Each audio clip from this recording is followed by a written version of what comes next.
Well, the market sold off massively last week, and particularly on Friday, the S&P down 1.7% and 2% on the QQQ on the Nasdaq. So quite a massive decline. We did predict this, of course. I thought there might be some short-term upside, and you got a little bit of a recovery in the early stages of last week when Trump was suggesting that maybe they're having talks with Iran and everything could be sorted out. But this was really just an opportunity to get into short positions and for smart money to continue selling positions that they're holding before this sort of bigger correction plays out. So we're still expecting more downside until we get to the bottom of the parallel channel. I'm not going to be flipping bullish at all on the indices. It just seems to me that at the very least, you're going to get to the bottom of the parallel channel. We've talked already about how this signal in orange here always in the past has sent us down to the bottom of this parallel channel. So this time should be no different. And once again, once we get there, we can decide on whether or not we're going to get a bounce, or perhaps we will break down further. I'm actually probably leaning towards a further breakdown in some way, but we'll have to see what everything is looking like once we do get there. But you've got to imagine the macro is going to be looking a bit worse once we are down there, just due to the Iran conflict and oil spiking in price. And we've seen a very similar pattern with a lot of the charts. Many stocks have been in this sort of longer term uptrend. And then once they get back down to the bottom of the parallel channel now, at this sort of point in time, they are actually breaking down and invalidating their sort of bullish trend, flipping into a bearish regime and this kind of stuff. So I'm watching this very keenly, and I am long on a lot of stocks at the moment, but particularly it's things like oil stocks and safer names, not so much tech stocks, which are just getting completely killed in this environment. And I think there is much more downside to come on many of those tech stocks. QQQ, the Nasdaq, down considerably. You're trading around the midpoint of the parallel channel, but again, this might put up some kind of a bit of support, but I think at some point you are heading down again to the bottom of this parallel channel, which does sit quite a bit lower. We're already in correction territory pretty much for the Nasdaq, and you're looking at maybe another 16% to the downside before we need to then decide on which direction the indices are going. Are they going to bounce and go higher or head even lower? We will discuss that a bit closer to the time. I'm sort of expecting at some point you're going to have a longer bearish trend as you've had in the past, right? And for example, 2022, the bear market, you do often have to cool off from these extended periods of bullishness with a longer period of a downturn. So that's probably where I'm expecting things to head. A bit of a bear market, most likely going to be the outcome, and we'll have to see how that gets resolved in the end. Will it be rate cuts that pull you out? Will it be an environment where rates are held steady and you just eventually climb out once the economy sort of finds its footing once again? Hard to say. But certainly VIX is still extremely elevated, and this is just not going to be a great time for risk assets, really. When the VIX is so high, it just signals that everyone is buying protection and expects a lot of volatility in the short term. So I'm still waiting to see sort of a blow off top on the VIX, something like you had back for the tariff scare. It's been more of a controlled, slow demolition on the markets, I would say. But 30 on the VIX is a very high reading. Wouldn't be surprised if that does come in slightly, and then you can continue the grind down on the indices. Alternatively, you're going to eventually spike on this, have a really big down day in the markets. People are going to get flushed out. The leverage is going to get flushed. You may be coming down on Bitcoin and all of these kind of names as well, considerably. And from there, you maybe find your base and begin to recover. But the dollar looks pretty strong, actually. I do think the bounce at this sort of parallel channel here could be the dollar finding a base that it's then going to climb out of. And that, again, is another risk-off sign in the markets. If the dollar were to come back up to the top of the parallel channel, which would be a 17% move, pretty sizable, then that would be taking the appeal out of and away from the risk assets and, much more favor treasuries and being in currency and whatnot. So that's not a good sign for markets. Of course, oil still very elevated. I am expecting oil still to get to the top of this parallel channel. I think that is sort of an inevitability on US oil at least. And every time we head there in the past, it has signaled essentially the point at which a recession or at least a bear market as you had in 2022 is inevitable for the real economy. So I'm expecting, usually the oil gets to those levels not because of a huge supply constraint as we have in the Middle East, but just because of a lot of increased demand due to the economy heating up. Rate cuts and this kind of thing can bolster demand for oil. And that's what usually sends you up here, which then puts you into a recession eventually when the Fed has to raise rates to deal with inflation. So I think we're having a similar situation play out, albeit the economy is maybe a bit weaker than it often is. I'm a little bit confused on that topic. I think there's the potential for a kitchen cycle recovery. as we talked about in the last macro report with the ISM manufacturing going a bit higher.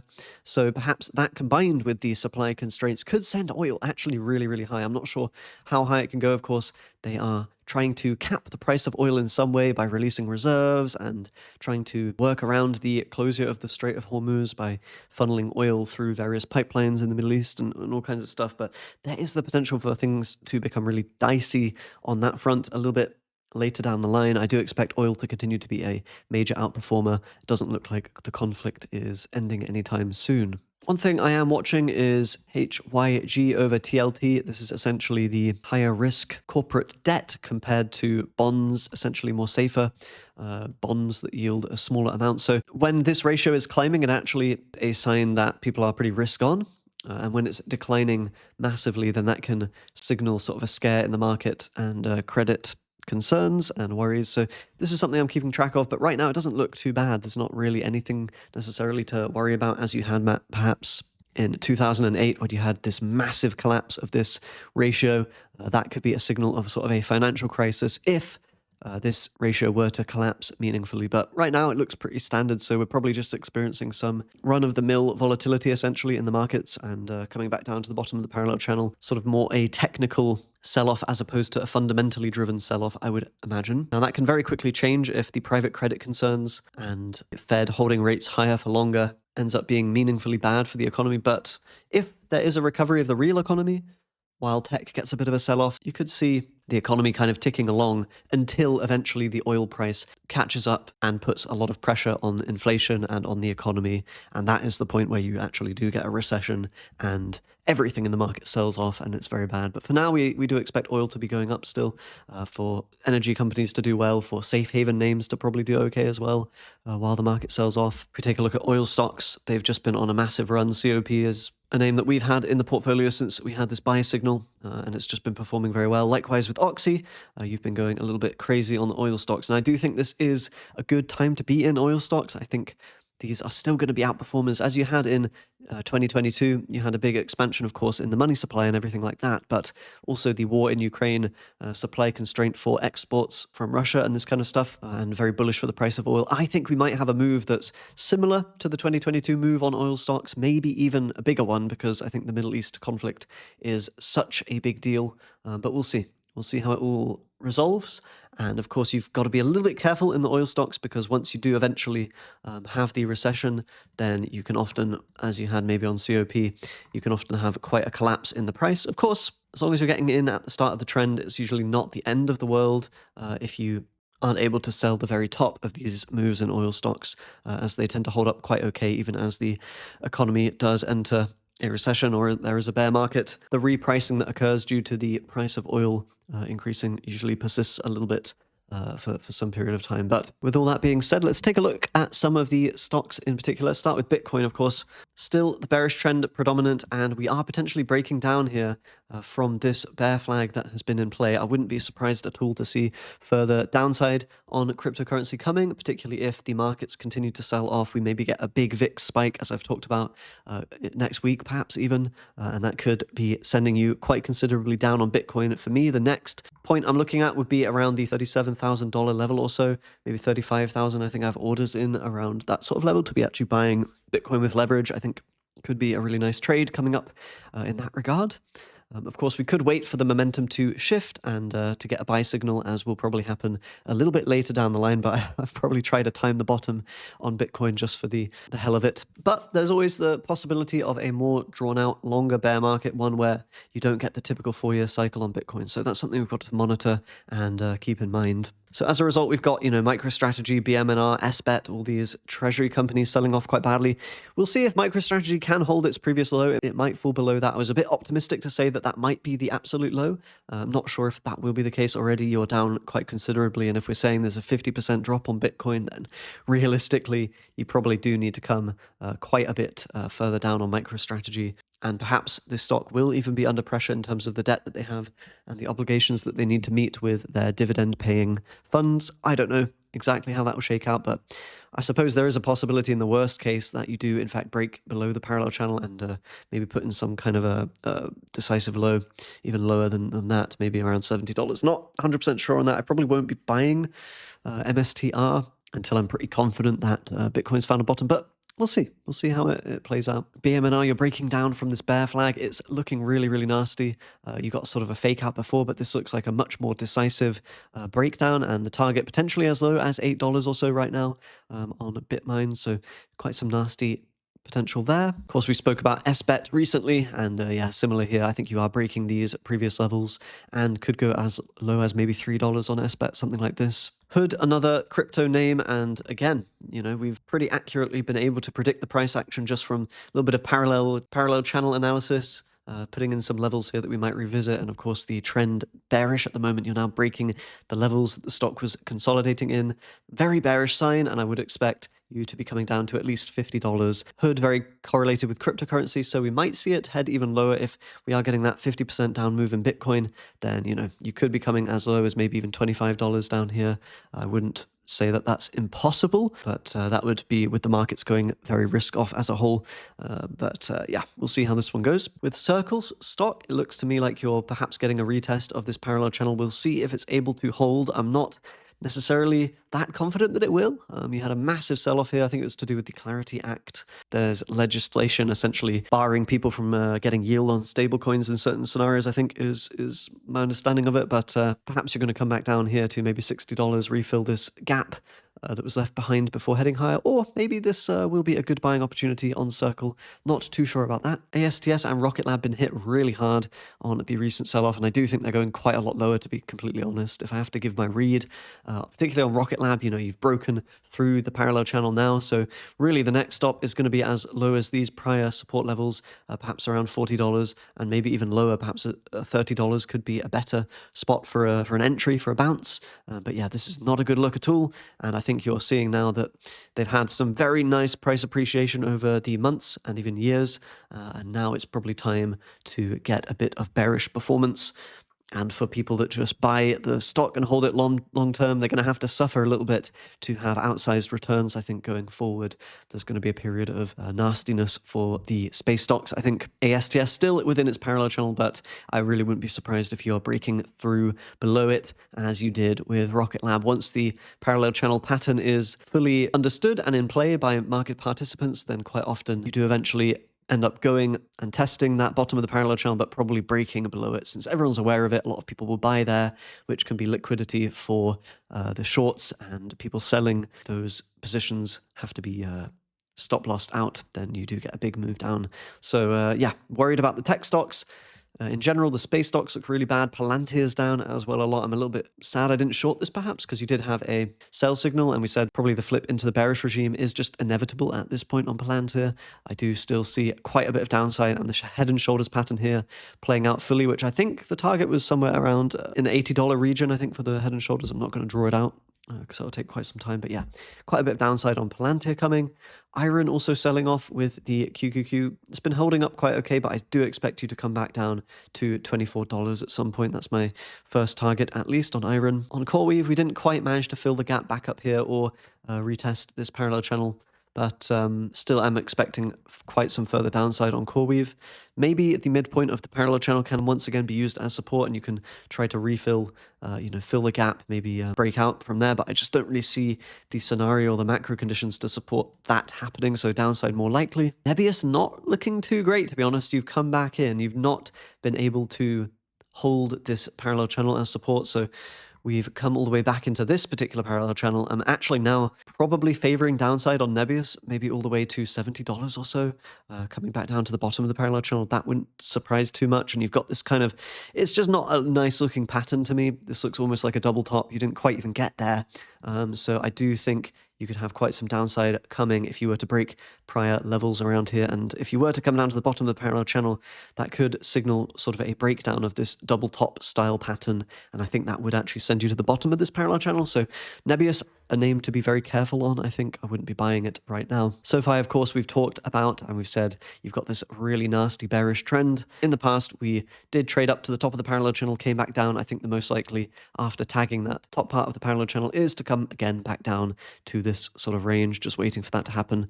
A lot of people are probably incredulous and in disbelief, thinking you cannot come all the way back down to $7.50 or so on SoFi, but anything's possible in the markets, guys. SoFi valuation, if you cut it in half, it's still, a pretty pricey company, particularly if they start making less money or it turns out there was some balance sheet trickery or anything like this. So just be careful because, cheap can get cheaper. It's possible that you have a downside coming on this particular name. I talked about the quantum stocks yesterday and they were sold off a lot on Friday. I actually recorded that video on Friday, but Rigetti, IonQ, all the rest of it selling off massively, and we do expect further downside on quantum names. NIO is an interesting name because we did say there'd probably be upside. I was waiting for a bit of a pullback to get in, and actually I think it looks like perhaps not the worst time to be getting back into NIO.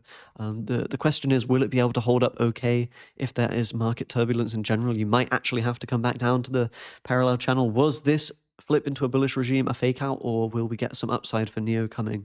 Not too sure. And again, not sure if I should buy this particular name. I might have a small position just to see if it can work because, there's some quite incredible upside here potentially on NIO. And you've got to imagine that EV companies should get some kind of a tailwind coming from the situation in Iran and the higher oil prices. Probably it means more people will want to invest in electric vehicles. So long-term tailwind for EVs. I wouldn't be surprised if NIO actually does perform pretty well. And I'm talking myself into it. I think I'm going to buy a small NIO position probably next week. Rubrik's looking really bad. You've broken down from this bear flag. Reddit as well, quite ugly. Oh, Reddit's actually trading at this trend line. Wasn't aware of that, but we drew this trend line in previously and said that might be a good spot for a potential bounce. We'll see if it holds. There really isn't that much going for you. If this particular level on Reddit breaks, it's just gonna, go down and down and down. I think you might be coming all the way back down to sort of $80. This big swing low that you had previously on Reddit. Would not be too surprised if the bearish trend takes you all the way down there. Duolingo, quite impressively, has been managing to hold this very powerful trend line. Again, another line we drew in way back when. And again, another situation where if you break that, not very clear where the next support will be other than maybe $67 or so. I guess you've got some here at 86, but it's going to get a bit ugly if you cannot hold this level. It's pretty good and optimistic that Duolingo hasn't been getting completely smacked down and breaking these levels decisively just yet. So we're waiting and seeing. Maybe you can actually get the flip and the turnaround on Duolingo, and I will alert you guys if there is a buy signal or if the regime, looks like it's going to change into a bullish one on Duolingo. Perhaps it has been sold off a bit too much. Adobe also trading at support at the moment. Now, of course, this parallel channel may be actually going as low as these kind of levels. Perhaps $180 or so on Adobe is where you might be ending up. But thought that was worth recognizing that this has been support in the past, so perhaps it will be again now. UNH also coming down actually, and I'm still expecting there to be a base forming on UNH. Perhaps you get a bounce again at the parallel channel bottom here. We said that was a possibility, but of course, sometimes takes a long time for these kind of patterns to play out, a long time to get to those kind of levels. Wow, Google selling off big time. I mean, yeah, all the tech stocks have just been getting massacred, I think, on this recent push down on the markets, on the indices, and we've lost the support. I thought this might be support, the midpoint of the parallel channel, but we've very decisively breaking below that. So next stop has to be the lower level of the parallel channel on Google stock around $240. Meta, the head and shoulders looks to be playing out. I would not be fighting this at all. I think your next stop is going to be $400 on Meta also. Probably when we're coming down, that 16% on the NASDAQ, I think you would get a 22% down move in Meta. And that could actually be a buying opportunity if we expect a bounce from the bottom of the parallel channel on the indices. Amazon, I think, also coming down to the bottom of the parallel channel. AMD holding up okay. Nvidia as well, but I think these guys are also going to get smashed. We're just waiting for the market to continue the breakdown, and you're going to lose these technical levels that are very important and probably come back down, I think, on Nvidia to the bottom of the parallel channel. We did talk about the sell signal, and, it's quite a reliable signal. It sometimes takes some time to play out, but yeah, here it's been, a month, essentially, a couple of months to play out this signal, but I do think you are heading to the bottom of the parallel channel. Not too much to say about Open Door. Looks to me like the trend might flip bearish, though, potentially. If the market sell-off continues, you've got this weakening of the momentum, so we might get a rollover and breaking the previous support levels that we had on Open Door. With HIMS, the bearish trend continues. I warned people, if you're buying here, yes, you might get a bit of a pump, And it's always possible that these sort of short squeezes can go on a bit longer than you expect. But when you're still in a bearish trend, you do expect the base case to be that you're going to come back down and fill this particular gap, and that's what seems to be happening on HIMS. I don't think I have the parallel channel that I drew in previously, but we did say a further sort of 50% down move, I think, was possible from these kind of levels, which would put you, perhaps around $11 previous support in those sort of regions. So HIMS looking bad. Yeah, I mean, the market's it's getting pretty brutal out there, and I sort of have to pat myself on the back because we've called all of this price action pretty accurately, I would say, on a vast majority of these names. And, it's not magic. We have the technicals to support such theses. Got to be pretty happy with how this is looking. We said, Microsoft as well, bearish trend, sell signal. If you cannot hold the bottom of the parallel channel here, you're going to break down significantly lower. And that's exactly what happened. And, people are telling me in the comments, well, I think Microsoft's going to hold here. I mean, this is a stock I see people buying left, right, and center when it's in just a monumental downtrend and going to be very exposed to the risk of OpenAI going bankrupt and all kinds of dodgy stuff happening if market woes continue. So yeah, not a good look at all. I wouldn't be catching this falling knife personally. And Netflix holding up actually quite okay.